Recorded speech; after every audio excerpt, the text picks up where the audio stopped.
পাড়ি নিয়ে আপনি আমাদেরকে দেখিয়েছেন যে কিভাবে আসলে একজন সিভিল সার্ভেন্টের জীবন অতিবাহিত করা উচিত। স্যার, আপনি এখন খাদ্য মন্ত্রণালয় এবং ভূমি মন্ত্রণালয়ের দায়িত্বে নিয়োজিত। আজকে স্যার আপনি কক্সবাজারের যে বিষয়টি নিয়ে আলোচনা করবার জন্য এবং নির্দেশনা প্রদান করবার জন্য এসেছেন সেটি স্যার বর্তমান প্রেক্ষাপটে অত্যন্ত গুরুত্বপূর্ণ। রমজান আসন্ন, আমাদের সকলের এবং জনগোষ্ঠীর যে আমাদের প্রয়োজন খাদ্যশস্যের, সেই বিষয়টিতে আপনি যে নিবিড়ভাবে আমাদেরকে নির্দেশনা দেওয়ার জন্য এসেছেন, এই জন্য আমরা অত্যন্ত কৃতজ্ঞ। যে আমাদের পার্শ্ববর্তী দেশটিতে, কক্সবাজার অঞ্চল যে পার্শ্ববর্তী দেশটা, মায়ানমারের আরাকান রাজ্যে একটা গৃহযুদ্ধ জনিত কারণে ওখানে খাদ্য সংকট হতে পারে বলে আশঙ্কা করা যাচ্ছে। আর ওইখানে খাদ্য সংকট হলে খুব স্বাভাবিকভাবেই আমাদের এখান থেকে কিছুটা চোরাচালান হওয়ার ঝুঁকি থাকে। আর আগের থেকে কিন্তু ফার্টিলাইজার এবং জ্বালানি তেলের মিয়ানমার অভিমুখী একটা চোরাচালান একটা টেন্ডেন্সি ছিল। এটা আমি যখন ডিসি ছিলাম তখন থেকে এই টেন্ডেন্সিটা ছিল। এখান থেকে যে বর্ডার, একটা লোক যাইতে কর্তৃক চাল নিয়ে যেতে পারবে, যাইতে পুলিশের হাতে ধরা পড়বে, বিজিবির হাতে ধরা পড়বে, বিভিন্ন ইয়েতে। কিন্তু তখনও দেখেছি আমরা, তখন মূলত সার যেত আর জ্বালানি তেল যেত, ডিজেল, সেগুলি কিন্তু অনেক ক্ষেত্রে সমুদ্র পথে যেত। ঠিক এখন ভাবে আমাদেরকে যারা কর্মরত এখানে আমাদের বিভিন্ন সীমান্ত নিরাপত্তার সাথে সংশ্লিষ্ট যারা আছেন, তারা বলেছেন যে কিছু টেন্ডেন্সি আছে, তবে অ্যালার্মিং কিছু না, এটা বড় বাড়তে পারবে না, তারা নজরদারি করছেন। আমরা এখানে আলোচনা করে আমরা একটা সিদ্ধান্ত নিয়েছি যে তাদের নজরদারি ব্যবস্থা এটা অব্যাহত রাখতে হবে এবং প্রয়োজনীয় ক্ষেত্রে আরও জোরদার করতে হবে, যাতে কোনো অবস্থাতে যাতে না হতে পারে। আমরা কিন্তু বর্তমানে খাদ্যশস্য গত পরপর দুটা বন্যা হয়, একটা আউশে বন্যা হয়, কিছু ফসলের ক্ষতি হয়, আমনে বন্যা হয়, কিছু ফসলের ক্ষতি হয়। এবং তখন এই বর্তমান সরকার দায়িত্বভার গ্রহণ করার পরে খুব উদারভাবে ওএমএস বা বিভিন্ন মাধ্যমে খাদ্য গুদাম খুলে দিতে হয়। তখন আমাদের খাদ্য নিরাপত্তা, এটা শুধু স্টক বাড়ানোর জন্য আমরা বিদেশ থেকে চাল আমদানি করতে হয়। গম তো আগের থেকেই আমদানি করতে হতো, গমটা অনেকাংশেই আমাদের টোটাল চাহিদা গমে 70 লক্ষ মেট্রিক টন, তার মধ্যে আমাদের এখানে 10 থেকে 11 লাখ মেট্রিক টন হয়, বাকিটা বিদেশ থেকে আমদানি হয়। তো বেশিরভাগই এটা আবার বেসরকারি ক্ষেত্রে হয়, সরকারি ক্ষেত্রে কিছু পরিমাণ হয়। আর যেটা আছে আর কি, চালের আমরা খুব কম পরিমাণ আমদানি করতে হতো আগে, মানে যদি ভালো ফসল হয়। এবারও ইনশাল্লাহ ভালো ফসল হলে খুব কম পরিমাণে আমদানি করতে হবে। তো যেহেতু দুইটা ফসল মানে ভালো রকমভাবে হলো, এটা উত্তরাধিকার সূত্রে সরকার পেয়েছে, পাওয়ার পরে এটাকে মিট করার জন্যে আমরা ইনশাল্লাহ আমাদের সাপ্লাই লাইন যেটা আছে এটা পর্যাপ্ত আছে। কক্সবাজারের খাদ্য গুদামগুলি কিন্তু বর্তমানে যে খাদ্য গুদামের যে অবস্থা, এখানে কিন্তু বর্তমানে আর ধারণ ক্ষমতাই নেই। এই ধারণ ক্ষমতা বাড়ানোর জন্য অলরেডি এখানে জেলা খাদ্য নিয়ন্ত্রক, আঞ্চলিক খাদ্য নিয়ন্ত্রক এসেছিলেন, তাদেরকে বলেছি। আমি ডিজে ফুডের সাথে আমি আলাপ করেছি। এখানে ঝিলনজাতে বোধহয় একটা গোডাউন আছে, কিছুটা মেরামত করলে কাজ চলতে পারে। এটা মেরামত করার পরে আরও কিছু রাখা যায় কিনা এটাও আমরা দেখব। আমাদের দেশে খাদ্যশস্যের বর্তমানে সরকারি মজুদ প্লাস আমদানি ব্যবস্থা স্বাভাবিক এবং খুব যথেষ্ট সন্তোষজনক। এবং ইনশাল্লাহ আমাদের যদি বড় ফসল বড় রকম করে প্রাকৃতিক দুর্যোগে ক্ষতিগ্রস্ত না হয়, তাহলে চাল নিয়ে যে কিছুটা সমস্যার সৃষ্টি হয়েছিল সেটা কেটে যাবে এবং দামও সহনশীল পর্যায়ে থাকবে। তা আমাদের আজকে আলোচনা অত্যন্ত ফলপ্রসূ হয়েছে। আপনারা কষ্ট করে এসেছেন, তার জন্য আপনাদের সকলকে ধন্যবাদ। এবং আমি কক্সবাজারকে সবসময় মনে রাখি, আপনারাও অনেকেই আমাকে চেনেন এবং মনে রাখেন, যোগাযোগ রাখেন। আমি এর জন্য আপনাদের কাছে কৃতজ্ঞ।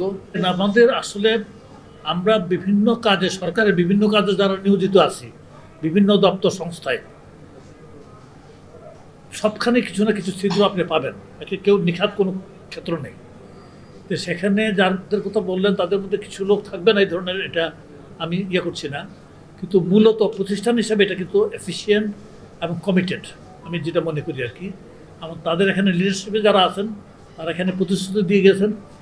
ক্রস চেক করার জন্য বিভিন্ন গোয়েন্দা সংস্থাও আছে, অন্যান্য সংস্থাও আছেন, এখানে পুলিশ আছেন, জেলা প্রশাসক আছেন, তারাও দৃষ্টি দেখবেন।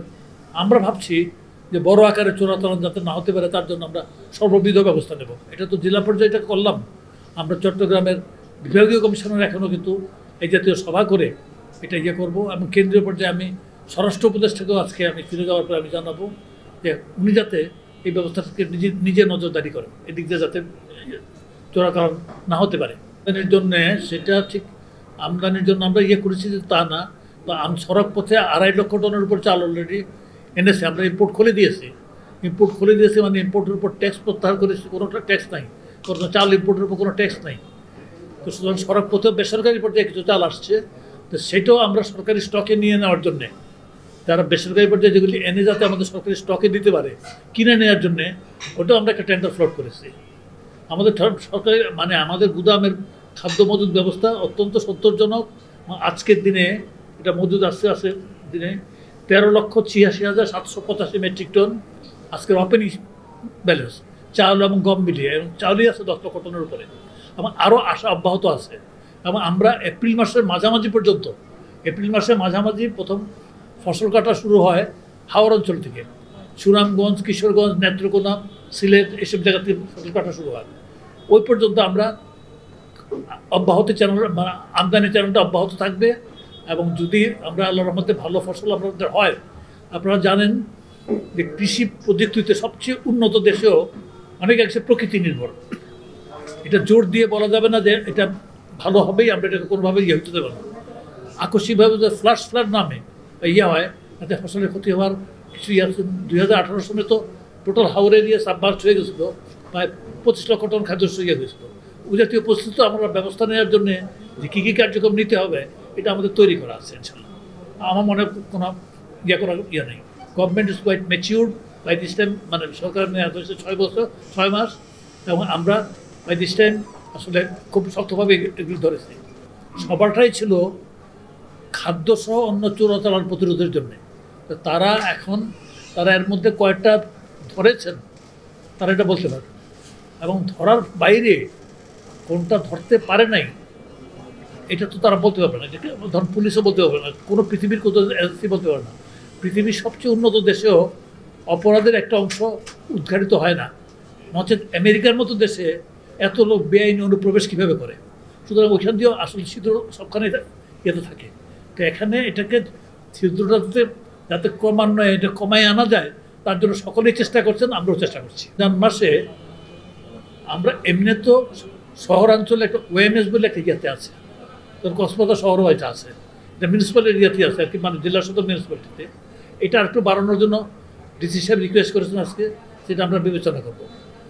এটা ছাড়া প্রত্যেকটা এলাকাতে খাদ্য বান্ধব কর্মসূচি বলে একটা কর্মসূচি আছে, এমনি ওএমএসও আছে। প্রতি উপজেলায় দিনে 3 মেট্রিক টন চাল পাচ্ছে, প্রতিটা উপজেলাতে 3 মেট্রিক টন চাল পাচ্ছে, এবং সেটা 30 টাকা কেজিতে বিক্রি হচ্ছে।